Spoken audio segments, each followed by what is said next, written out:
रामपालजी महाराजांचा असून मराठी भाषिक भक्त समाजास सहज समजावे म्हणून हिंदी भाषेतून मराठी भाषेत रूपांतरित करण्यात आलेला आहे.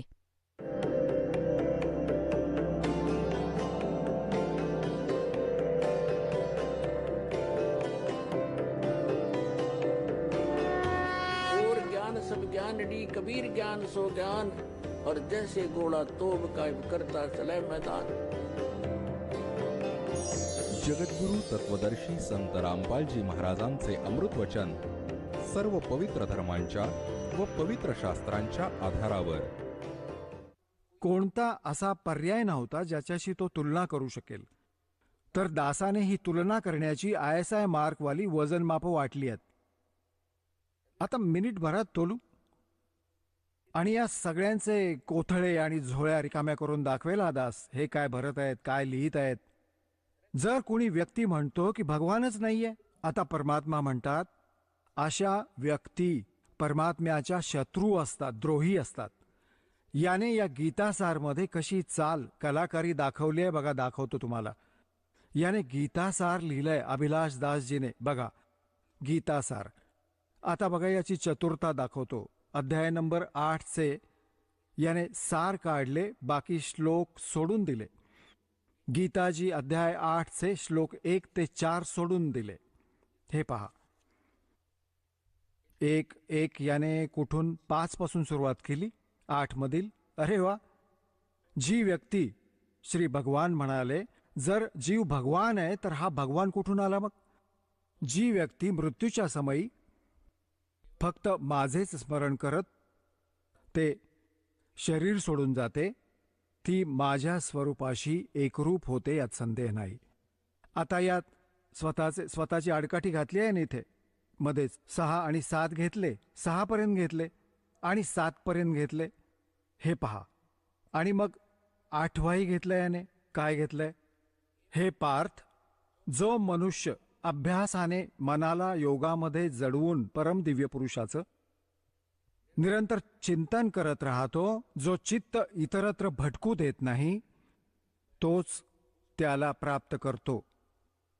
आता सांगा, या गीतेत एकतर गीता ज्ञानदाता स्वतः म्हणत आहे 8व्या अध्यायाच्या 5 आणि 7 मध्ये तर स्वतःबद्दल, आणि 8व्याच्या 8, 9 आणि 10 मध्ये कोणा दुसऱ्याबद्दल बोलत आहे. पुढे पहा. याने परत 9 पासून 13 पर्यंत सोडून दिले. 8व्याच्या पुढे याने पाहिले तर पकडला जाईल ना. फक्त 8व्यात गोळवून ठेवलंय. याचा यथार्थ अनुवाद नाहीये हा. याने परत 9 पासून 13 परत सोडून दिले. जिथे हा पकडला जाणार होता ते वगळले, पुढचे घेतले. अच्छा. हे 9व्यामध्ये पहा. अध्याय नंबर 9 गीता सारचा. याने काय केलंय? अध्याय 9 1 ते 20 श्लोक सोडून दिले. वा रे देवता. 21 पासून सुरू केलं. ठीक आहे. आणि मग 22 ते 27 सोडून दिले. एक घेतला. 22 ते 27 सोडले. हे पहा. आता याने सरळ कुठे उडी मारली? 28 वर. बस पुढे समाप्त केलं याने. इति केलं. आणि यात 30, यात सगळे 29 पासून मग 28 घेऊन 29 ते 34 सोडून दिले. एकूण श्लोक 34 आहेत. प्रमाणासाठी घेतले 2 आणि सोडून दिले 32. आता हे गीतेचं सार लिहिलंय. अरे वा रे देवता.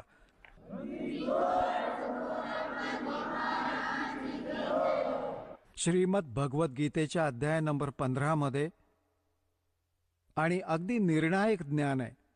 या अज्ञानी माणसाने, या धोकेबाजाने, बेईमान माणसाने, परमात्म्याच्या शत्रूने हे बघा काय करून ठेवलंय. अध्याय नंबर 10 याने केवळ एकूण 42 श्लोक आहेत. याने 2 प्रमाण म्हणून घेतले, बाकी 40 सोडून दिले. अध्याय 10 4 आणि 5 घेतले आणि इति श्री करून टाकले. हे इति केले. अरे वा रे देवता. आता 11वा घेतला. 11व्यामध्ये एकूण 55 श्लोक आहेत. एकच घेतला, 54 सोडले. वा रे देवता. हा 55वा एक 55 घेतला, बाकी सगळे वगळले. हे बास, हे इति करून टाकले. असेच सगळीकडे केले याने. अजून थोडे दाखवतो तुम्हाला, जास्त नाही. आता 15व्यामध्ये बघा याची कलाकारी. गीता सार आहे आणि याचे हे यात गीताध्याय 15चे श्लोक 1 ते 4 तसेच 7 हा सोडला, 5 आणि 6 घेतले आणि 12 पासून 12 ते 20 सोडून दिले. 12 पासून पुढे टोटल सोडले. हे पहा, 15वा अध्यायाने 5व्या पासून सुरू केला. आय हाय हाय, अरे तुझा गजब झाला. जो माल होता, जे खरे ज्ञान होते, ते तू फेकून दिलेस गाठोड्यात बांधून. आणि यात हे ठेवले याने यातले 1 पासून 4 पर्यंत निर्णायक ज्ञान आहे. ऊर्ध्वमूलम अधशाखम, वरती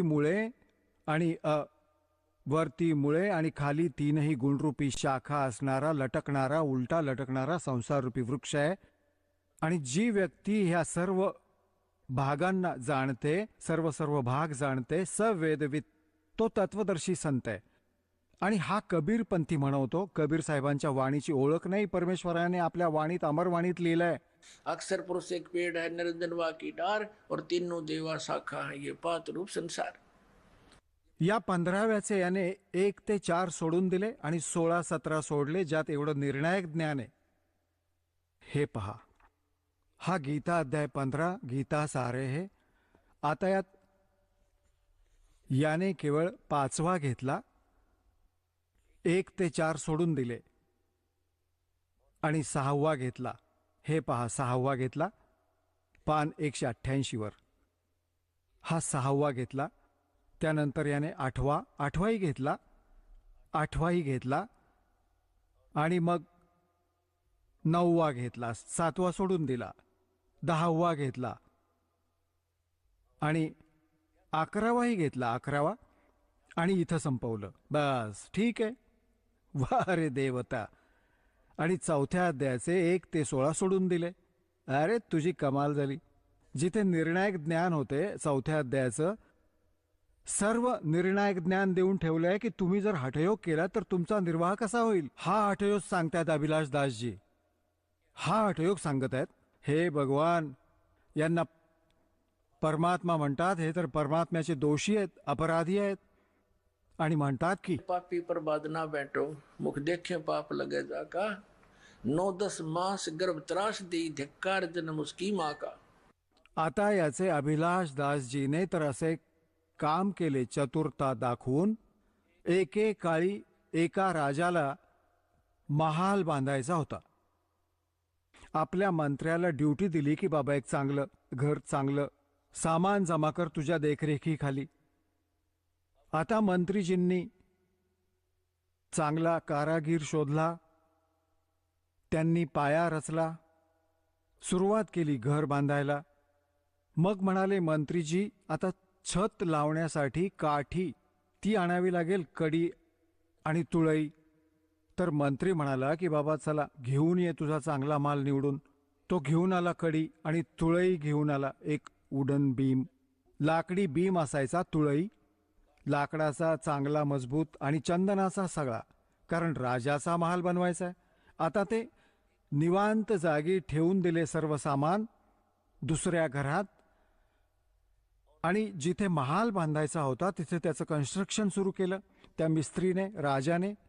तिकडून मंत्र्याने विचार केला की राजाचं काम आहे, एका अजून चांगल्या कारागिराला दाखवून घेतो. आणि या वरच्या छतावर सगळी मदार असते आणि तुळई एक अति महत्वाचा भाग सांगितलाय याचा. या तुळईवरच सगळी मदार असते, सगळा भार तुळईवरच येतो. हे या मिस्त्रीने सांगितले होते की एक चांगलासा खांब घ्यावा लागेल, कारण सगळा लोड यावरच येतो. तर मंत्रीजींनी विचार केला की हे राजाचं काम आहे आणि उगाच तुळई कमजोर निघाली तर काही खराब नाही ना, एका अजून कारागिराला दाखवून घेतो. तर अजून वेगळा कारागीर बोलावला. त्या कारागिराला म्हणजे मिस्त्रीला, ती तुळई मिस्त्रीला दाखवली की बाबा बघ ही तुळई बरोबर आहे ना. आता हा बेईमान होता, एखादा नालायक. त्याने विचार केला की आपलं प्रभुत्व मिरवावं, मार्क तुझे वाढतील, मग तुलाच मिळेल राजाचं सगळं काम. तर तो म्हणू लागला, मंत्रीजी ही तर किती खूप खराब आहे, ही मी नीट करतो. म्हणाला, हो बाबा, कर ती नीट. जे लागतील ते पैसे मी देईन. त्याने रंधा उचलला आणि लागला त्यावर घासायला. 2-2 इंच तासली दोन्ही बाजूने, चकचकीत केली तुळई. आता बघा आहे ना ही गुण्यामध्ये. मंत्र्याने ती चमकताना पाहिली, म्हणाला, चांगला रंधा मारलायस. मंत्रीजींनी विचार केला, बाबा बघा, उगाच सगळं काम बिघडलं असतं. जर जशीच्या तशी ठेवली असती छतावर तर राजा रागावला असता मला. त्याने विचार केला, अजून एका मिस्त्र्याला दाखवावं, कुठे अजून काही कमी राहिली असेल तर. त्याने अजून एकाला बोलावलं. त्याला म्हणाले की बघा राज मिस्त्रीजी, तुळई ओके आहे ना. तो म्हणाले की यात तर खूप त्रुटी आहेत. आता बाबा कर नीट तू. आणि म्हणाले घे. 2-2 इंच परत तासले दोन्ही बाजूंनी. लागला रंधा मारायला. आता शंका वाटली मंत्रीजींना की बाबा काम बिघडलं असतं, पहा या दुसऱ्यानेही यात त्रुटी दाखवली. मग त्याने तिसऱ्याला बोलावलं. त्याने त्याचं निरीक्षण 4-5 वेळा केलं आणि सर्वांनी 2-2 इंच कमी केलं दोन्हीकडून चारी बाजूने. ती कडी बनली, पूर्ण बॅटन, वुडन बॅटन राहिली ती. आता मंत्र्याने विचार केला की आता 4-5 जणांनी निरीक्षण केलं, एक तरी ओके झालाच असेल. आता जेव्हा त्या मिस्त्रीने बांधकाम जो करत होता कन्स्ट्रक्शन, जेव्हा छताच्या लेवलला पोचल्या भिंती, तेव्हा त्या बेलदारांना सांगितलं की बाबा जा तुळई आणा उचलून. त्याने पाठवले 10-12, 10-12, 15 आणि आणा ती तुळई उचलून. किती जड होती आणि 2 फूट आणि 2 फूट बाय 1.5 फुटाची कमीत कमी, 15, 16, 20 फूट लांब. तर 15-20 माणसं गेली उचलण्यासाठी बेलदार. आणि तिकडं जाऊन पाहिलं त्यांनी, मंत्रीजींना विचारलं की बाबा आम्हाला ती तुळई हवी आहे, कारागिराने मागवली आहे. मंत्री म्हणाला घेऊन जा ही बघा. आता ती तर 2 जणांनी घेतली खांद्यावर, बाकीचे गेले रिकामेस. आता ते कारागिरापाशी जाऊन म्हणाले की घे बाबा कारागिरा, तुळई घे. तो बघत राहिला, म्हणाला अरे मी तर तुळई मागवली होती, तुम्ही तर कडी घेऊन आलात. आता बरोबर मंत्रीजी आले. मंत्रीजी काय म्हणाले की कारागीर तू तर मला बोलणंच खायला लावलं असतंस. यात तर बऱ्याच त्रुटी होत्या. 5 कारागीर बोलावले मी आणि त्यांनी येऊन ही तुळई नीट सेट केली. तो म्हणाला काय डोंबल सेट केली आहे, त्यांनी तर नाश करून टाकला याचा. म्हणाले कडी करून ठेवली आहे मूर्खांनी प्रभुत्वाच्या लालसेने. 5-5 रुपये घेऊन गेले आणि हे काम बिघडवून गेले. आणि त्याने कपाळावर हात मारला त्या कारागिराने, म्हणाला सत्यानाश केला, सगळा सत्यानाश केला. मग अजून एक तुळई आणली गेली आणि मग तेव्हा तो राजाचा महाल तयार झाला. तर पुण्यात्म्यांनो, हे असे नीम हकीम आहेत, यांना सद्ग्रंथांचे ज्ञान तर नव्हतेच आणि तुळईची कडी केली. 700 श्लोकांच्या गीतेला कितीतरी छाटून 383 चांगले बाकी खोटे. अरे वा, अरे वा, अरे वा भल्या माणसा, तू तर असा नाश करण्याचा ठेका घेऊन ठेवलायस अध्यात्म मार्गाचा.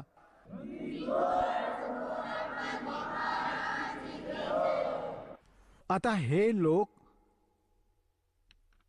हे पारखी जे संत आहेत, हे अभिलाष दासासारखे, तर याचे भक्त सांगतात की याने मोठं पुस्तक लिहून ठेवलंय. वेद काय सांगतात हे खूप चांगले पुस्तक आहे यांचे. ते दासाने वाचले याचं पुस्तक, वेद काय सांगतात. आणि हा काय म्हणतो की मी वेद वाचले आहेत. अरे मी आजही वाचत असतो. आणि याला विचारलं की वेदात परमात्मा निराकार सांगितलाय. म्हणाला नाही नाही, असं काही नाहीच आहे त्यात. मग याला कोणीतरी प्रश्न केला की तुम्ही तर म्हणता की परमात्मा कुणाला लाभ हानी नाही पोचवू शकत,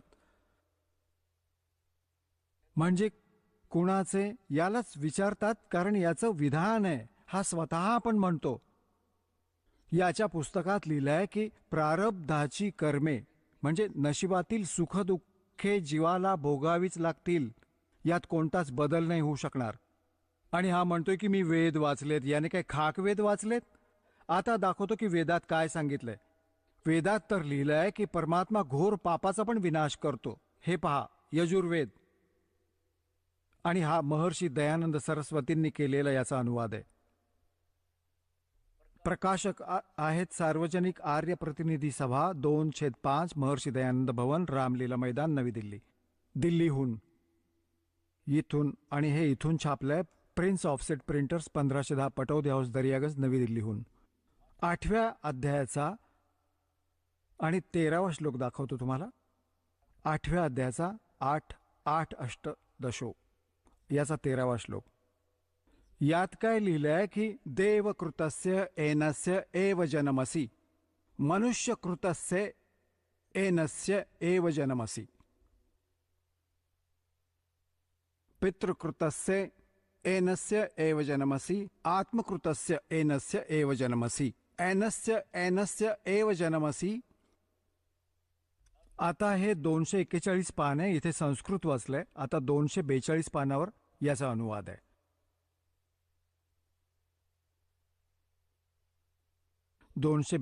वर यात काय लिहिलंय की हे सर्वांवर उपकार करणाऱ्या मित्रा, तुम्ही दान देणाऱ्याच्या अपराधाचा विनाश करणारे आहात. आता पुण्यात्म्यांनो, हे तर सगळेच्या सगळे जेवढे संत महंत आणि शंकराचार्य आणि आचार्य आणि महर्षी आणि हे संत अभिलाषदास सारखे तर असे कृत्य केले यांनी माझ्यासोबत. एक माणूस होता, तो शेतकरी होता आणि दुष्काळ पडला. त्याने विचार केला की आता शेतीमध्ये तर गुजराण होणार नाही, तर काही वेगळा धंदा करावा. त्याने काय सुरू केले, हे जाते दुरुस्त करण्याचे काम सुरू केले. त्याने 2 छिन्न्या खरेदी केल्या, ते कटकट करण्याचे, आणि जात दुरुस्तीचं काम त्याने सुरू केलं. आता पूर्वी गिरणी कशी असायची, हाताने फिरवायची, दगडी असायची ती, त्याचे पाट असायचे 2 असायचे आणि गावात अजूनही आहेत खूप. आणि ते झिजायचे फिरवून फिरवून, तर त्याला असे समजदार व्यक्ती असं त्याला ठोकायचा, त्याच्यावर टाकी मारून द्यायचा आणि मग परत ते नीट काम करायला लागायचं. त्याला जातं म्हणतात. आता त्याने पूर्वी कधी काही काम केलेलं नव्हतं. पहिल्या दिवशी मुहूर्त केलं एका गावात जाऊन. त्याने आरोळी दिली की जातं नीट करून घ्या. एक म्हातारी म्हणाली, बाबा ये जातं नीट करून दे माझं. ठीक आहे ताई, बघू कोणतं आहे. म्हणाली ये बघून घे. त्याने पाट खाली काढून ठेवला. म्हातारी म्हणाली की बाबा मी विहिरीचं पाणी घेऊन येते, जल विहिरीतून. लांब लांब विहिरी असतात गावात, आणि तुम्ही एवढे जाते नीट करा. ठीक आहे ताई, जा, निसंशय. आता त्याने विचार केला. त्याने काम केलं नव्हतं, तर म्हणाला की लवकर लवकर काम आवरावं आणि परत एक आरोळी द्यावी. आणि एक काम मिळालं म्हणजे इथे कुणी आलंच नाहीये वाटतं. तर त्याने ती हातोडी घेतली आणि 2-4 मारले जोर जोरात. तो पाट तुटून गेला. त्याने विचार केला की अरे हे तर काम बिघडलं. आता म्हातारी 4 आणे देणार नाही. आता तू पळ तुझी सगळी हत्यारं उचलून. आणि जिथे तो खाली बसला होता, वरती एक भांडं होतं मातीचं, मडकं छोटंसं. त्या तूप ओतून ठेवलं होतं म्हातारीने गरम करून. उन्हाळ्याचे दिवस होते आणि वरती बांधून टाकलं होतं कुत्र्या मांजराच्या भीतीने. वरती कड्यात दोरी बांधून आणि एक शिंकाळं करतात त्यात ते ठेवलं होतं भांडं मातीचं. मडक्यात तूप खूप उत्तम, 5-10 किलो. आता तो पटकन उठून पळायला लागला. वरती शिंकाळ्यात ते टांगलेलं होतं ते भांडं. त्याला लागलं डोकं, ते पडलं. पडताच ते सगळं पसरून गेलं, फुटलं आणि सगळ्या जमिनीवर पसरलं, फरशीवर. त्याने विचार केला मला आता पकडून ठेवतील, आणि तू पळ आता स्पीडने. हे अजून एक नुकसान झालं तुझ्याकडून. त्याने विचार केला तू पटकन सुट. तिकडून म्हातारी आली पाण्याचं मडकं घेऊन, कच्चं, ती मडकी असतात ना घडे, आणि तो स्पीडमध्ये मागे बघत पुढे पळत होता. तर म्हातारीला धक्का लागला. ते मडकं फुटलं. आता म्हातारी म्हणू लागली, त्याचं नाव विचारलं होतं. अरे काय नाव आहे तुझं? म्हणे रमलू. म्हणाली अरे रमलू आता काय रडू? तू हे काय केलंस? माझं मडकं फोडलंस.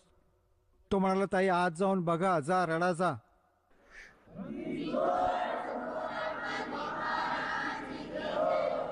तर तो म्हणाला, ताई आज जाऊन बघा जा रडा, अजून किती रडशील.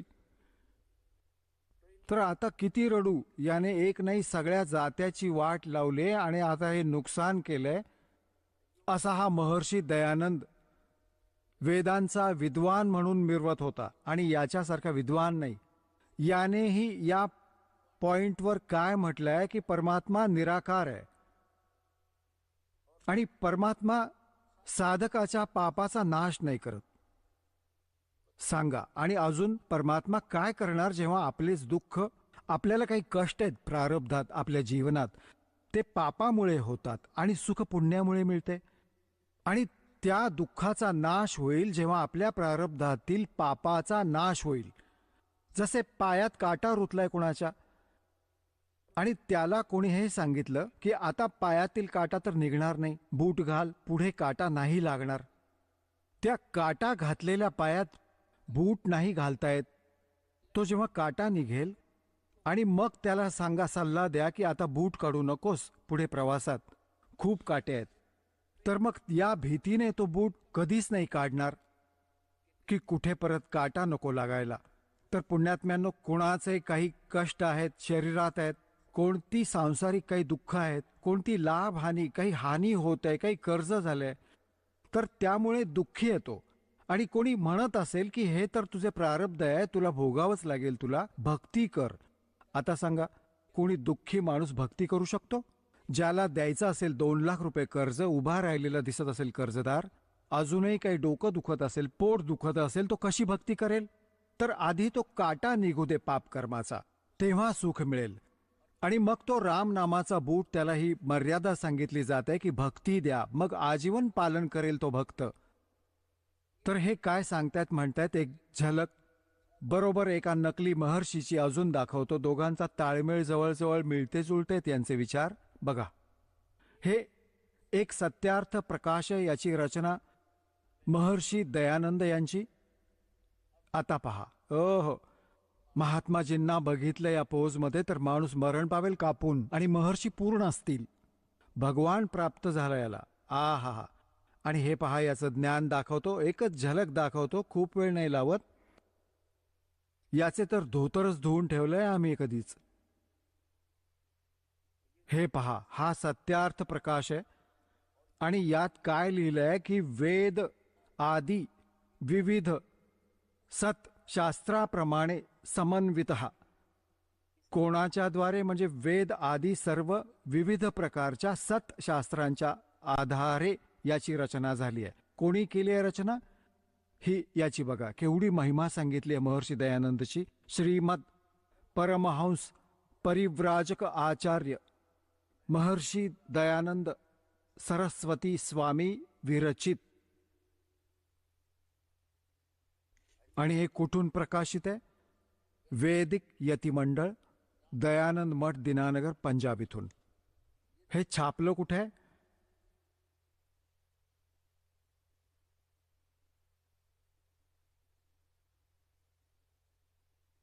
मुद्रक आहेत आचार्य प्रिंटिंग प्रेस, दयानंद मठ, गोहाना मार्ग, रोहतक इथून. याच्या 7व्या समुल्लासमध्ये घेऊन जातो तुम्हाला. 7व्या समुल्लासमध्ये याची कलाकारी बघा. 154 पानावर 7व्या समुल्लास, सप्तम समुल्लास. हा कोणी विचारले की प्रश्न, ईश्वर साकार आहे का निराकार? उत्तर आहे महर्षींचं निराकार. ठीक आहे. आणि इथे मग याच्या अगदी 155 वर कोणी प्रश्न विचारला. 155 पानावर 7व्या समुल्लासात प्रश्न, काय स्तुती वगैरे केल्याने ईश्वर आपला नियम सोडून स्तुती प्रार्थना करणाऱ्याचे पाप नष्ट करेल? म्हणजे स्तुती म्हणजे भक्ती करणाऱ्या भक्ताने भगवानाची प्रार्थना केल्याने काय पाप नष्ट होईल? उत्तर आहे महर्षींचं नाही. आता साधक म्हणतो, प्रश्नकर्ता विचारतो की मग भक्ती का करायची, स्तुती प्रार्थना मग का करायची, का करायचं, कशाला करू? उत्तर आहे महर्षींचं, ते करण्याचं फळ अन्यच आहे, दुसरं फळ आहे. आता प्रश्नकर्ता म्हणत आहे की मग अजून काय फळ आहे? जर भगवान पापाचा नाश तर नाही करू शकत, मग अजून काय फळ आहे? उत्तर महर्षींचे स्तुतीमुळे ईश्वराप्रती प्रेम, त्याच्या गुण कर्म स्वभावाने आपले गुणकर्म स्वभाव सुधारणे, प्रार्थनेमुळे निरअभिमानिता उत्साह सहाय्य मिळणं, उपासनेमुळे परब्रह्मशी मिलन व त्याचा साक्षात्कार होणं बघत आहात. तर हा भांग पित असे. 154 पानावर तर काय म्हणत आहे की भगवान निराकार आहे, आणि दुसऱ्या पानावर काय आहे की भक्ती उपासनेमुळे पाप तर नाश होणार नाही, भक्ती साधनेने प्रार्थना स्तुतीने या उपासनेने परब्रह्मशी एकरूप व्हाल आणि त्याचा साक्षात्कार होईल. म्हणजे त्याला बघू शकतो. निराकार काय खाक बघणार? सांगा. या 154 पानावर तर निराकार म्हणत आहे, आणि आता 155 वर साकार सिद्ध करत आहे. आणि मग दुसरी गोष्ट याने काय सांगितलंय की परमात्मा आपल्या उपासकाचे भक्ताचे पापनाश नाही करू शकत. तर मग प्रश्नकर्त्याने विचारलं की अजून मग काय करेल भगवान? तर याच्यामुळे इतर लाभ आहेत. अजून काय लाभ आहेत? तर भगवानाचे दर्शन होऊन जाईल. अक्कल बघा यांची. आता हे तर म्हणजे जसे कोणी साबण विक्रेत्याचा मोठा बोर्ड लावून ठेवलाय आणि कोणी त्याला विचारलं की काय तुम्ही साबण विक्रेते आहात? खूप खूप मोठा प्रसिद्ध. तर काय साबण कपड्याचा मळ काढून टाकेल? आता तो उत्तर देतो साबण विक्रेता की नाही, कपड्याचा मळ तर नाही काढणार. तर प्रश्नकर्ता तर स्वाभाविकच म्हणेल की मग साबण वापरायचं तरी कशासाठी? तर तो उत्तर देतो की साबणाच्या वापराने कपड्याचा मळ तर निघणार नाही, परंतु इतर फायदे आहेत. ते काय फायदे आहेत? की कपडे मजबूत होतील. हे हे हे विधान आहे.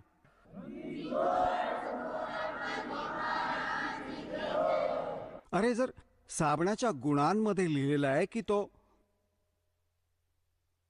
कपड्याचा मळ स्वच्छ करेल आणि काम तेच आहे साबणाचं, आणि तो काय मग अशी व्यक्ती कोण आहे? तर धोकेबाज, ज्याने लाकडाचे ठोकळे पॅक करून ठेवले असणार, आपल्या पुड्या बांधून ठेवल्या आहेत लाकडाच्या तुकड्यांची ठोकळ्यांच्या, आणि त्या विकत असेल की साबण तर मळ तर निघणार नाही पण कपडे मजबूत होतील, उलट अजून फाटतील. आता जसे कोणी वैद्य आहे आणि वैद्याला कोणी विचारते की वैद्य बुवा, काय औषध घेतल्यामुळे रोगाचा नाश होईल? आणि तो वैद्य हे म्हणतोय की औषध घेतल्याने रोग नाश नाही होणार. मग प्रश्नकर्ता विचारतो की मग बाबा औषध कशासाठी खायचं आम्ही? तर त्यामुळे इतर लाभ आहे. तर काय लाभ आहेत सांगा वैद्य बुवा? तर पैलवान होशील. अरे, तुझा गजब आहे. ज्याला टीबीचा आजार असेल आणि तो पैलवान होईल का मरेल? रोगनाशक औषध मिळालं तर ठीक होईल, आपोआप पैलवान होईल तो. तर म्हणण्याचा अर्थ हा आहे की हे सगळे एकाच माळेचे मणी आहेत. ज्ञान तर कुणालाच नव्हतं, भाबडी माणसं यांच्या मागे लागली आणि हे ऋषी महर्षी साधू संत पोचलेले आणि असे करून दाखवून असा विचार केला की भगवान यांना पण भेटत असतील. कख माहीत नाही यांना, आपल्या सद्ग्रंथाची माहिती नाही. इन्हें झूठा ज्ञान ध्यान का लाओ, ये बाद विदा चतुराई. बघा, आता याने या सत्यार्थ प्रकाशच्या प्रथम समुल्लासमध्ये आणि या 18व्या पानावर याच सत्यार्थ प्रकाशच्या महर्षी दयानंदने प्रथम समुल्लासमध्ये या 18व्या पानावर इथे मित्राची व्याख्या सांगितली आहे.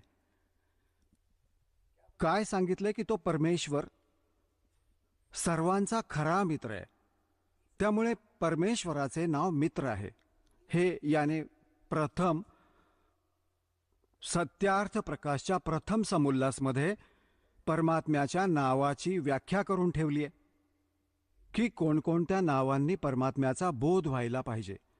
आता ही कॉन्सेप्ट क्लिअर झाली की महर्षी दयानंदजी परमात्म्याच्या नावांपैकी एक मित्र शब्दही जिथे वापरतो जिथे परमात्म्याची महिमा आहे. तर असा विचार करा की तो भगवानाच्या बाबतीत आहे आता याने अनुवाद करतानाही याचे विधानही सत्यार्थ प्रकाशमध्ये हे आहे की परमात्मा पाप नाश नाही करत, पापे मुक्त नाही करत साधकाची.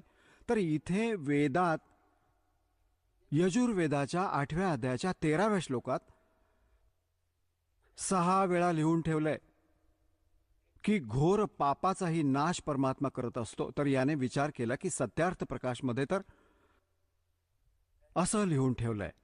आता तुझं म्हणणं खोटं नको पडायला म्हणून याने इथे मित्र लिहिले, भगवान नाही लिहिले. कारण की आपल्या सामान्य भोळ्या भाबड्या लोकांना एवढं ज्ञान कुठलं? ते तर विचार करणार की हे एका मित्राबद्दल लिहून ठेवलं असणार. जसं सन 2004 पासून हा दास वर्तमानपत्रात या महर्षी दयानंदची माहिती, याच्या अज्ञानाचं वर्तमानपत्रात लिहित राहून लेख लिहायचा आणि हे सांगायचा की हा महर्षी दयानंद सत्यार्थ प्रकाश हा त्याचा अनुभव आहे, वेद भगवानाचं ज्ञान आहे, विधान आहे. तर जे वेदांशी जुळत नाही ते ज्ञान अयोग्य आहे आणि ही गोष्टही महर्षी दयानंद देखील मानतो. तर पहा, महर्षी दयानंद म्हणतो की परमात्मा पाप नाश नाही करू शकत. वेद म्हणतात की घोर पाप देखील नाश करतात. तर सत्यार्थ प्रकाश हे मिथ्यार्थ प्रकाश आहे. वर्तमानपत्रात लिहायला सुरुवात केली, याचाच परिणाम होता हे क्रोधाकांड. तर हे यांनी काय उत्तर दिले वर्तमानपत्रात की रामपाल खोटारडाय, याला संस्कृत येत नाही, हा महर्षी दयानंद यांच्या गूढ रहस्यांना काय जाणणार. त्या 8व्या अध्यायाच्या 13व्या श्लोकात मित्राच्या बाबतीत म्हटलंय, भगवानाच्या बाबतीत नाही म्हटलं. मग दासाने या सत्यार्थ प्रकाशाची झोळी उलटी केली. त्यांना म्हणाले की बघा ही घाण आहे यात.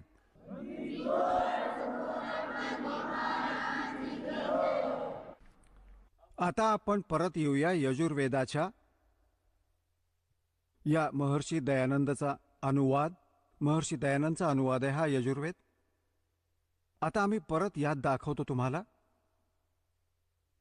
आपण इथे वाचत होता था यजुर्वेदाच्या 8व्या अध्यायातील हा 13वा श्लोक. इथे तर संस्कृत आहे ओनली आणि याचे 220 हे 241 242 वर अनुवाद केलाय याने. इथे हे अनुवाद करता स्वतः महर्षी दयानंद आहे.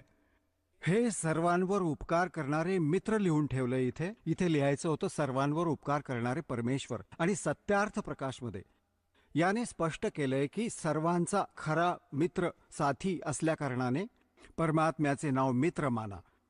तर इथे मित्र म्हणजे परमात्मा वाचूया.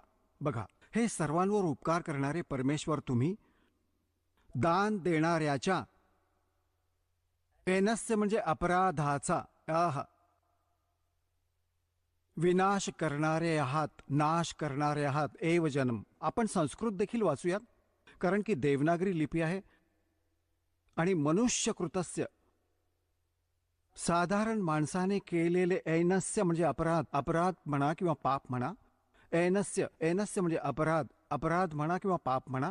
याचा की विनाश करणारे आहात. वडिलांनी केलेले, ऐनस्य म्हणजे पापच समजा, विरोधाचरणाचे, पापाचे. अवजनम म्हणजे चांगल्या प्रकारे हरणारे म्हणजे नाश करणारे आहात. अवजनम म्हणजे नाश करणारे आहात, विनाश करणारे आहात.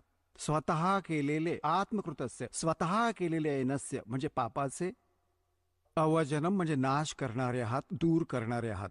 ऐनस्य, ऐनस्य अधर्माचा अधर्म म्हणजे घोर पापाचे नाश करणारे आहात. जाणणारा मी, जो काहीही अधर्म आचरण करत असतो किंवा करेन, आहा. अजाणतेपणी जे काही करत असेन किंवा करेन त्या सर्वस्य म्हणजे सर्व. ऐनस्य म्हणजे पापाचे, इथे तर लपवायचा हेतू होता, पापाचे, अपराधाचे. अवजनम म्हणजे नाश करणारे आहात, दूर करणार आहात, आहा. आणि हा म्हणतो की आम्ही वेद सुद्धा वाचलेत. डोंबल वेद वाचलेस तू?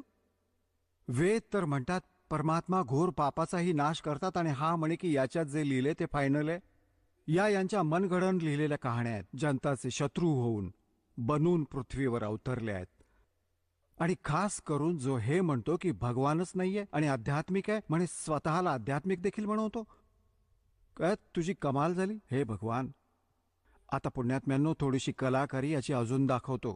हे जे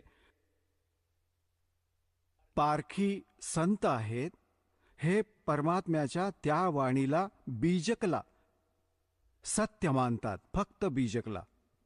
पुण्यात्म्यांनो, ज्याने हळदीची गाठ घेतली आणि त्याने वाण्याचा बोर्ड लावला, हे काही एका हळकुंडाने कोणी वाणी नाही होत. कबीर परमेश्वरांची सर्व वाणीच मान्य आहे. कबीर पवित्र, कबीर सागर आणि कबीर साखिया, कबीर शब्दावली, कबीर दोहावली, कबीर साहेबांची ही कबीर बीजक, हे सर्व परमात्म्याने दिलेले ज्ञान आहे. यात थोडीशी झलक दाखवतो आपल्याला. या कबीर साहेबांच्या बीजक ग्रंथात सर्वात पहिली वाणी आहे, हे बघा, हे आहे सद्गुरु वे नमहा. आणि सद्गुरु कबीर विरचित. कबीर बीजक तर कबीर साहेबांनी रचलेले, अनुवाद करता चुकीचा आहे. हा पारख सिद्धांत यांचा. हा पारख सत्यमेव जयते. इथे लिहायचं होतं असत्यमेव जयते. हा, सत्यमेव जयते. सत्यच तर जिंकेल. पहा, हे व्याख्याकार आहेत अभिलाष दास. हा प्रथम भाग आहे. हे कुठून छापलंय? तेच प्रकाशक आहेत, कबीर पारख संस्थान, संत कबीर मार्ग, प्रीतम नगर, इलाहाबाद. हे मुद्रक आहेत, तेच Indian press private limited, Pannalal road, Allahabad. हे बघा, यात काय लिहिलं आहे? बीजक. प्रथम रमैणी आहे बीजकची. ही प्रथम रमैणी आहे. ही पहा, यात काय लिहिलंय परमात्म्याने की अंतर ज्योत शब्द एक नारी, हरि ब्रह्मा ताके त्रिपुरारी, ते तिरिये बगलिंग अनंता, तेऊ न जाने आदि और अंता, बाखिर एक विधाता की ना, और 14 ठाहर पाठ सोलीना. आता याने काय अर्थ लावलाय याचा, या रमैणीचा? तर इथे याने तर 10 पानं भरली आहेत आपलं अज्ञान झाकण्यासाठी. हा काय म्हणतोय की सर्व देहधारींमध्ये एक ज्ञानज्योत आहे, ज्याला जीव, चेतन किंवा आत्मा म्हणतात. याने तर जीवालाच परमात्मा सिद्ध करण्याची कुचेष्टा केली आहे. मानवाची कल्पना आणि शब्द योजनारूपी नारी किंवा मायापासून ब्रह्मा, विष्णू आणि महादेवाची उत्पत्ती, स्थापना झाली. सृष्टीला समजण्यासाठी ब्रह्मा, विष्णू आणि महादेवाची कल्पना केली गेली. या तिघांना बरेच पुत्र आणि कन्या झाल्या. सांगा, हा म्हणत आहे की सृष्टीला समजण्यासाठी ब्रह्मा, विष्णू आणि महेश ही काल्पनिक नावं आहेत. आता पुण्यात्म्यांनो, यात काय सांगितलंय याच्या बरोबरच तुम्हाला दाखवतो दुसरे कबीरपंथी. हा पण कबीरपंथी म्हणवतो आणि अजून एक कबीरपंथी बहिणीने अनुवाद केलाय. त्यात किती फरक आहे. ही आहे विवेक प्रकाशिनी सद्गुरु कबीर साहेबकृत बीजक. बीजक याची टीका केली आहे टीकाकार साध्वी ज्ञानानंदजी. ही बरीच ज्ञानी असेल, ज्ञानानंद नाव आहे हिचं. आणि हे कुठून छापलंय हे बघा, सद्गुरु कबीर साहेबकृत बीजक. बीजक टीका. टीकाकार आहे तीच. प्रकाशक आहेत श्री कबीर ज्ञान प्रकाश, प्रकाशन केंद्र, संत कबीर ज्ञान मार्ग, सिहोडीह सिरसिया, गिरिडीह, झारखंड इथून तृतीय संस्करण. आणि हे इथून छापलंय. आता यात काय केलंय हिने, या भगिनीने ही टीका खूप चांगल्या प्रकारे केली आहे. बघा, ही बीजक टीका, ही प्रथम रमैणी. यात काय आहे? अंतर ज्योत शब्द एक नारी, हरि ब्रह्मा ताके त्रिपुरारी, ते तिरिये बगलिंग अनंता, तेऊ न जाने आदोरंता. अंतरज्योत सर्वांच्या अंतरात असणारी आत्मज्योत आहे. निरक्षर ब्रह्म. इथे त्यांनी अनुवाद केलाय. शब्दार्थ: सर्वांच्या अंतरात आत्मज्योतीच्या रूपात वसणारे पारब्रह्म परमेश्वराद्वारे आदी नाद आणि एक प्रकृती प्रकट झाली.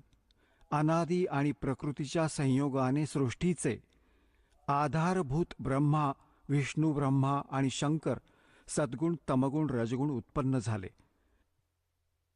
त्यानंतर प्रकृती आदी सहित या त्रिदेव तीनही गुणांनी अनंत श्री स्त्री पुरुष झाले. परंतु ते लोकही आंतरज्योती परमात्म्याला आदीच्या आदी अंताला नाही जाणू शकले.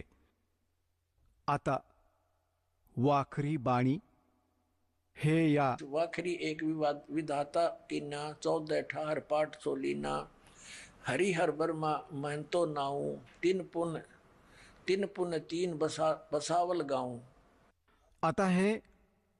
आता पुण्यात्म्यांनो या अभिलाष दासने तर मिथ्या केली की ब्रह्मा, विष्णू, महेश हे काल्पनिक आहेत. कबीर साहेबांची वाणी स्पष्ट करते की परमात्म्याने अंतर्ज्योती म्हणजे ही प्रकृती जी आहे नारी या ज्योतरूपी काळाच्या शरीरात प्रवेश केला होता. त्या परमात्म्याने हिला बाहेर काढले. त्यानंतर मग या दोघांच्या संयोगाने मग एक ज्योतरूपी काळाच्या आणि प्रकृतीच्या संयोगाने या तीनही ब्रह्मा, विष्णू, महेशाची उत्पत्ती झाली. तर पुण्यात्म्यांनो, हे अजून बघा, पुढे दाखवतो तुम्हाला. हिने कसे अनुमान लावले आहे दाखवतो. ही तर अभिलाष दासांची टीका आहे जी तुम्हाला दाखवणार आहे. हे 53 पानावर हे प्रथम प्रकरण आहे. इथे पहा, यात एक शब्द आहे खाली. ही रमणीय आहे.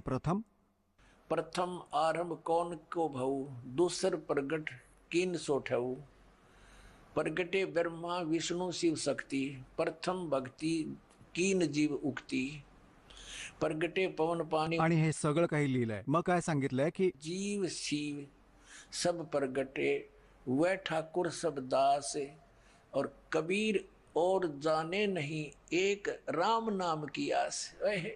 आता सांगा, या कबीर साहेबांच्या वाणी बीजक मध्ये या अभिलाष दासजीने हे स्वतः प्रमाणित केलं आहे की ही वाणी खरी आहे. जी कबीर साहेबांनी जी वाणी लिहिली आहे ही कबीर साहेबांची वाणी आहे. आणि याने याचा अनुवाद कसा चुकीचा केलाय बघा. हे 54 पानावर बीजक याने इथे अनुवाद केलाय की जीवापासून शिव म्हणजे ईश्वर, देवादिकांची कल्पना निर्माण झाली आहे. ही कल्पना काल्पनिक मानतो. मागून कल्पित पदार्थच स्वामी बनून राहिलेत आणि कल्पना करणारा जीव त्यांचा दास झाला. कबीर साहेब म्हणतात की मी अजून काही जाणत नाही.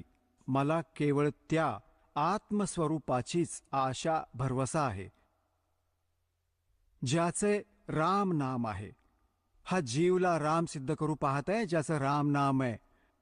आणि अर्थात माझा निरंतर विश्राम आत्मस्वरूपात आहे.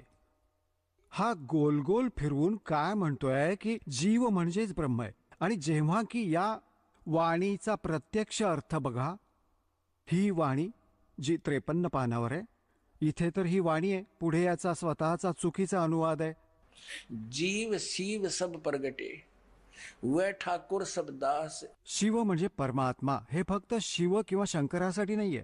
वेदांमध्ये शिव म्हणजे सर्व शक्तिमान, जो सर्वांचं कल्याण करणारा. जीव और शिव सब प्रगटे वह ठाकुर सब दास. म्हणजे जीव तर त्यांचा दास आहे, परमात्मा त्यांचा मालक आहे. कबीर और जाने नहीं. कबीर साहेब म्हणतात मी म्हणजे तुम्ही अजून जाणू नका. एक राम नाम की आसे. किती स्पष्ट आहे. आणि याने चुकीचा अर्थ केलाय बघा. या जगाचा अंत करणाऱ्याने, अज्ञानाने, भक्तीचा नाश करणाऱ्याने, जीवामुळेच शिव आहे. हा ईश्वर, देवादिकांची कल्पना निर्माण झाली. कल्पना आणि मागून कल्पित पदार्थही स्वामी बनून बसले आणि कल्पना करणारे जीव त्यांचे दास बनले. कबीर साहेब म्हणतात की मी अजून काही जाणत नाही, मला केवळ त्या आत्मस्वरूपाचीच आस भरवसा आहे. सांगा, आत्मस्वरूपाचा काय खाक भरवसा आहे? गाढवाला काय भरवसा सांगा? हा तुझा गजब झाला. आता बघा या दुसऱ्या भगिनींनी कशी टीका केली आहे. ही देखील कबीरपंथी आहे. बघा, हे हे तुम्हाला दाखवले होते. आता परत यांचे प्रकाशक नाही दाखवू शकणार. हे बाकीचे आता हे यांच्या तिसऱ्या रमणीमध्ये ही आहे. हा या मुलीने भगिनीने केलेला अनुवाद आहे. हा तिसरी रमणी, ही चौथी रमणी खाली आहे. वर तिसऱ्याच्या लास्टमध्ये आहे. जीव शिव सब प्रगटे वह ठाकुर सब दास और कबीर और जाने नहीं एक राम नाम की आस. आता या भगिनीने किती छान अनुवाद केलाय. अशा प्रकारे जीव आणि ईश्वर प्रगट झाले, ईश्वर स्वामी झाले आणि सर्व जीव दास झाले. सद्गुरू कबीर साहेब म्हणतात की मी अन्य कोणाला आराध्य नाही मानत. प्रत्युत सर्वाधान सर्वाधिष्ठान सर्वांना प्रकट करणाऱ्या रामाच्या भजनाचीच आशा करतो. हा अगदी बरोबर अनुवाद आहे. आणि या नास्तिकने, या भक्ती विनाशकाने याने याचा काय अनुवाद केला एकदा परत वाचा. ही इंग्रजी लगेच लक्षात येणार नाही तुमच्या. आता ही परत अभिलाष दासवाली वाचा तुम्ही. हे याचे प्रकाशक आहेत. हे आणि याचे बघा, ही तिसरी रमणी. आहा, इथे पान नंबर 53 वर आपण आधीही वाचली होती. आता परत एकदा वाचू. हे तिसऱ्या रमणीच्या शेवटी आहे. जीव शिव सब प्रगटे वह ठाकुर सब दास. यात अगदी स्वच्छ आहे, अगदी स्पष्ट आहे की जीव म्हणजे परमात्मा नाही. जीव तर जीव आणि शिव परमात्मा. जीव शिव सब प्रगटे वे ठाकुर सब दास. तो एक सर्वांचा स्वामी आहे, बाकी जीव त्याच्या अधीन आहेत, त्याचे दास आहेत. परत बघा. आणि कबीर साहेब म्हणतात, कबीर और जाने नहीं एक राम नाम की आस. आणि याने काय घाण करून ठेवली या नास्तिकाने. हे बघा, इथे लिहिलंय 54 वर, जीवापासून शिव ईश्वर, जीवापासून ईश्वर देवादिकांची कल्पना प्रकट झाली. हा उलट्या ठोकत आहे खुंट्या. हा म्हणतो जीवामधून भगवान प्रकट झाले. बघा याचा अनुवाद. जीवापासून शिव देवादिकांची कल्पना प्रकट झाली म्हणजे जीवामधून ईश्वर उत्पन्न झाला आणि मागून कल्पना, कल्पित पदार्थ स्वामी बनून बसले. कल्पना करणारे जीव त्यांचे दास बनून राहिले. कल्पना करणारे जीव दास बनून राहिले. कबीर साहेब म्हणतात की मी अजून काहीच नाही जाणत, मला केवळ त्या आत्मस्वरूपाचीच आशा भरवसा आहे आणि ज्याचे नाव राम आहे. आणि माझा निरंतर विश्राम स्वरूप रामामध्ये आहे. म्हणजे आपल्या रामात, आपल्या जीवाच्या रामात आहे. जीव रामाचीच भक्ती करतो मी, हे म्हणायचं आहे. सांगा, या खुंटी ठोकणाऱ्यांचा आहे कुठे पत्ता? आता पुण्यात्म्यांनो, हे काय काय विधान आहे हे थोडं ऐकवतो तुम्हाला. हे पारखी नाही मानत की कोणता लोक आहे, सतलोक आहे, अमर लोक आहे, अगम लोक आहे. पारखी नाही मानत. हे कबीर साहेबांना एक जीव मानतात, मनुष्य मानतात. जर कबीर साहेबही जीव आणि अभिलाष दासही जीव, मग कबीर साहेबांना सद्गुरू आणि परमात्मा का मानले आहे? जीव तर आहे. आता अभिलाष दासजी करून दाखवा रचना कबीर साहेबांसारखी. मग कबीर साहेबांचा आसरा का घेतला जर ते जीवच होते तर? आता पुण्यात्म्यांनो, जसे आत्मा आणि परमात्मा, राजा आणि प्रजा दोघांचाही एकसारखाच चेहरा असतो. राजाही मनुष्यच असतो, परंतु त्याच्या सामर्थ्यात अंतर असते. तर जसे आदरणीय गरीबदास साहेबजींना परमात्मा भेटले, आदरणीय नानक साहेबजींना भेटले, आदरणीय धर्मदास साहेबजींना परमात्मा कबीरजी भेटले, आदरणीय दादू साहेबजींना भेटले, आदरणीय मलुकदास साहेबजींना भेटले, आदरणीय घिसादास साहेबजींना भेटले, त्या सर्वांनी परमात्म्याच्या त्या महिमेचे गुणगान गायले. डोळ्यांनी पाहिलेला सतलोक आणि सचखंड सांगितला. गरीबदास साहेबजींना परमात्मा सचखंडात घेऊन गेले. तिथली सर्व स्थिती दाखवून परत सोडले तेव्हा सांगितले होते, अनंत कोट ब्रह्मांड का एक रति नहीं भारे, सतगुरु पुरुष कबीर हैं ये कुल के सिरजनहारे. आदरणीय रामानंदजींना परमात्मा सचखंडात घेऊन गेले होते आणि तसेच परत सोडले होते तेव्हा ते म्हणाले होते, दो ठोर है एक तू भया एक से दो, गरीबदास हम कारणे तुम उतरे हो मगजो. होय होय. बोलत रामानंद जी सुनो कबीर करतारे, गरीबदास सब रूप के तुम ही सिरजनहारे. आणि कबीर परमेश्वर स्वतः म्हणालेत की ए स्वामी सृष्टा में म्हणजे सर्वांचा रचनाकार मी आहे. और सृष्टि हमरे तीर, गरीबदास अधर बसू अवगत सत कबीर. आणि मग परमात्मा म्हणाले की सुन रामानंद राम हम. म्हणजे राम म्हणजे परमात्मा आम्ही आहोत. आणि ज्या कुठल्या महापुरुषांनी परमात्माला पाहिलंय, त्यांचं दर्शन घेतलंय, त्यांनी स्पष्ट केलंय की हम सुल्तानी नानक तारे दादू को उपदेश दिया, जात जुलाहा वेद न पाया वो का सीमा है कबीर हुआ. आदरणीय नानक साहेबजी म्हणालेत की फाई सुरत मुल्की वेश ए ठगवाड़ा ठगी देश खरा सियाणा बोता बार. ये धानक रूप रहा करतार. करतार म्हणजे सर्वांचा रचिता, सर्वांचा स्वामी. कबीर बीजकाला हे सत्य मानतात, पण कबीर बीजक मध्येच हे सरमिसळ करतायत. परमात्मा म्हणतात एक राम नाम की आस. परमात्म्याच्या नामाची भक्ती होते आणि हे म्हणतात नाम वगैरे काही जप करायचा नसतो, फक्त ध्यान लावा. हे पारखी म्हणतात. आणि परमात्मा म्हणतात कबीर साहेब, राम नाम रटते रहो, राम नाम रटते रहो, जब तक घट में श्वास प्राण, और कदे तो दीन दयाल के हे बनक पड़ेगी कान. आणि हे गीताजी मध्ये म्हटलंय की 8व्या अध्यायाच्या 13व्या श्लोकात ओम इति एकाक्षरम ब्रह्म व्याहरण मा मनुस्मरण य प्रयाती त्यजन देहम स याती परमाम गतीम. आता गीता ज्ञानदाता म्हणतात की माझा एक ओम मंत्र आहे, मज ब्रह्मचा, नथिंग एल्स. आणि याचे अंतिम श्वासापर्यंत उच्चारण करणारा अंतिम श्वासापर्यंत शरीर सोडेपर्यंत स्मरण करत जातो, स याती परमाम गतीम. तो ओम पासून मिळणाऱ्या परमगतीला प्राप्त होतो. आणि हा गीताजीला सत्यही मानतो अभिलाषदासजी, आणि म्हणतो नामाचा जप करण्याबद्दल काहीच नाहीये यात. हात तुझी. तर पुण्यात्म्यांनो, अशा अज्ञानी माणसालाही लाखो लोक चिकटले भोळे जीव आहेत, कारण यांना ज्ञान नाही. तर दासाची इच्छा आहे की सर्वांना मास्टर करावे आणि सोडा या जीवननाशकांना. हे तर परमात्म्याच्या मार्गातील किडे आहेत, वाळवी समजा. हे भक्तीचा नाश करत आहेत, जीवांचा, मनुष्याच्या जीवनाचा नाश करत आहेत.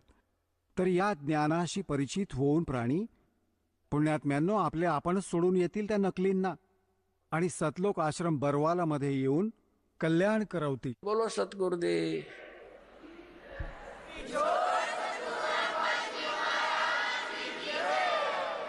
चला आता आपण त्या श्रद्धाळूंचे अनुभव जाणून घेऊयात, ज्यांनी जगद्गुरू तत्वदर्शी संत रामपालजी महाराजांकडून दीक्षा प्राप्त केलेली आहे, तसेच त्यांच्याद्वारा सांगितलेल्या भक्ती मार्गावर चालत आहेत.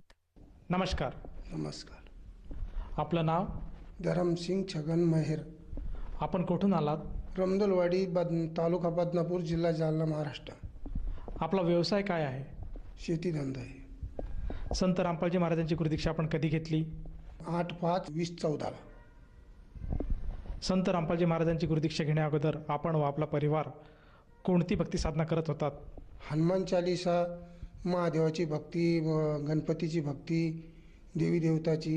याच्यात हनुमान चालीसा म्हणायचो, 4 वाजता आंघोळ घालायची हनुमानला, मुपाट मुख्य केलं. आमची पत्नी बी करायचो ना, आम्ही बी करायचो. पायी जायचो गणपतीच्या पूजाला, चतुर्थीला.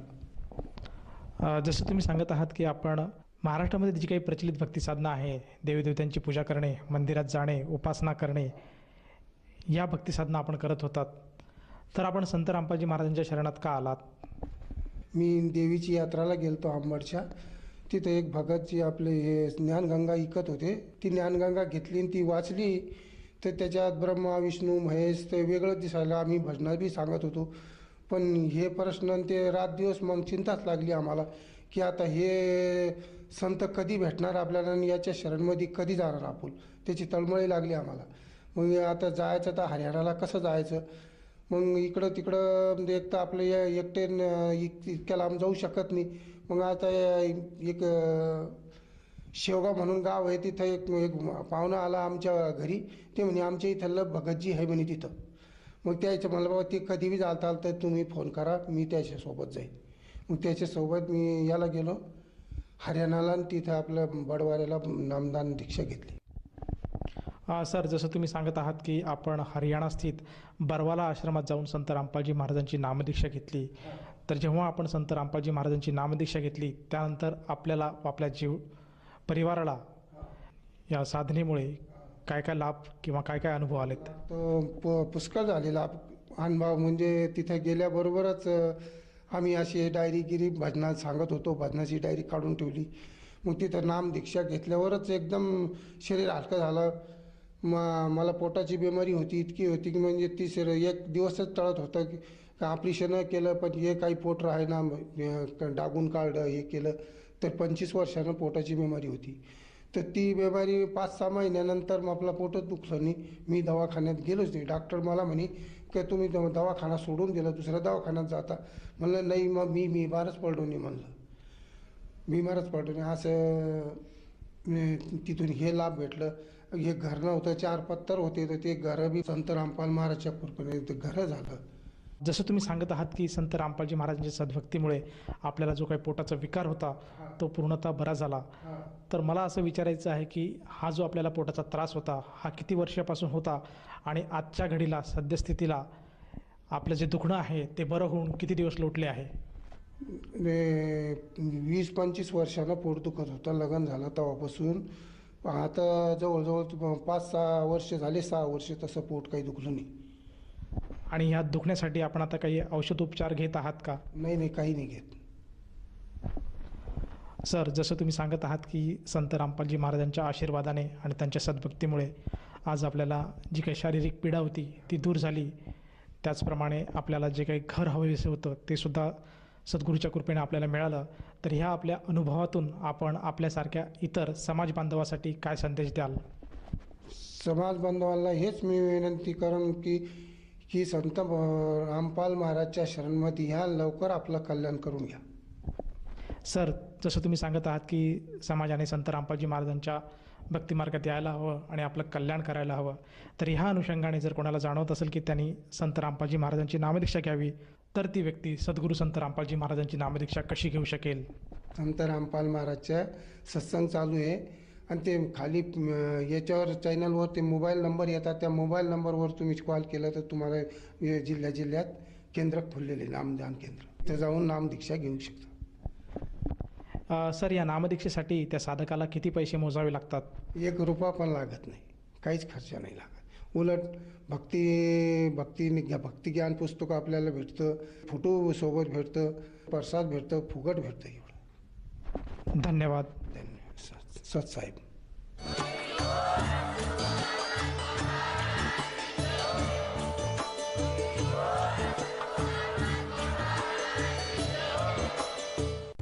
आपण ऐकत होता जगद्गुरु तत्वदर्शी संत रामपालजी महाराजांचे मंगल प्रवचन. निःशुल्क नामदीक्षा प्राप्त करण्यासाठी आणि अधिक माहितीसाठी संपर्क करा 7030303951 7030303952. आमची वेबसाईट आहे www.jagadgururampalji.org. सर्व पवित्र धर्मांच्या व पवित्र शास्त्रांवर आधारित प्रमाणित अनमोल पुस्तक ज्ञानगंगा किंवा जगण्याचा मार्ग यापैकी कोणतेही एक पुस्तक निःशुल्क मागवण्यासाठी आम्हाला आपले पूर्ण नाव, पूर्ण पत्ता, पिनकोड सहित आणि फोन नंबर लिहून 7030303951 7030303952 नंबरवर SMS करू शकता किंवा आम्हाला 70303039